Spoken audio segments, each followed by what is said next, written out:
Well, I think that ought to do it. Happy Friday, everybody. Here we are. We've reached another Friday in the post current, during, but kind of getting to be post-pandemic world. So marking time is good. Good week for the markets, good week for us and our clients.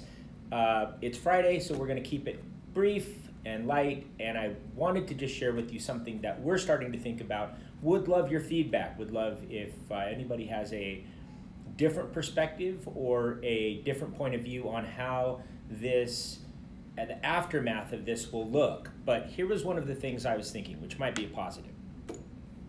And we were talking about this internally via some emails yesterday. So one of the persistent problems with America for a few decades has been the disappearing of the middle class, the widening of the chasm between the haves and the have-nots, the stagnant wage growth in America among the a certain segment of our country it feels somewhat left behind, and that's created obviously creates political tensions. It creates this feeling of two Americas. All these things I don't think are helpful to building a stronger and more resilient society if we take a 100-year view. So I was thinking about the aftermath of work from home and what it could be.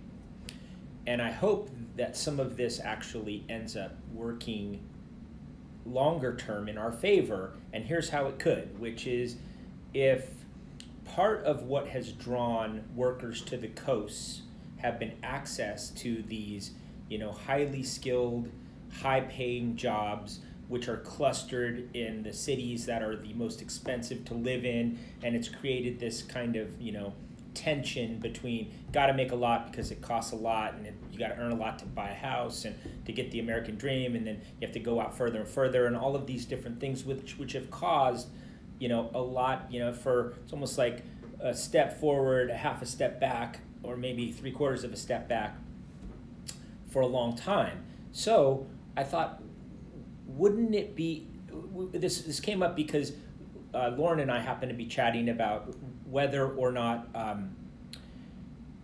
work from home might allow a certain broader group of Americans to perhaps get jobs from home at companies that pay more, maybe not as much as they would make if the jobs were all here clustered like they have been in the past. But I thought about maybe if it could create a more distributed, a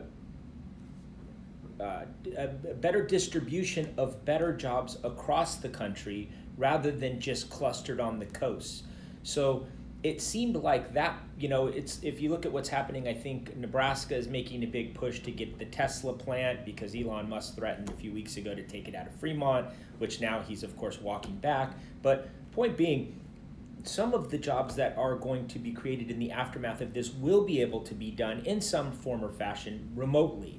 And that, I think, could have a beneficial impact on the parts of the country that are feeling like that prosperity's missed them, or it's kind of gone right over the top of them. And so I think this is something that we're going to start writing about and talking about and trying to flesh out, because understanding how this is going to work will be key to understanding how best or where to have money invested in the coming couple decades. There's certainly going to be some enduring trends from this era, and I think that's obviously clear and obvious. I don't think a lot of people are excited in the absence of a full-blown cure that or treatment that everybody has access to, or immunity, that we're all going to be excited to pack back into packed arenas and be shoulder to shoulder on public transit. It's going to have a lot of effects, but not all of them are going to be negative. Some of them actually might be positive. So those are the type of things that are on my mind. I don't think we need to get too much into market stuff. It's been a pleasant week, and so I think we can leave it at that. Curious your thoughts.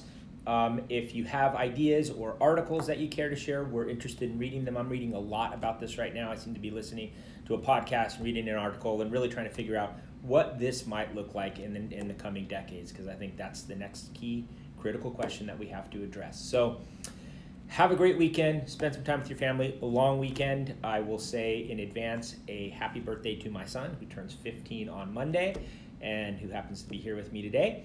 And once again, thank you to you all. Beard Watch is back, so we'll see how long this lasts in version 2. But for now, it is here, and good to see you all. Have a great weekend. Bye.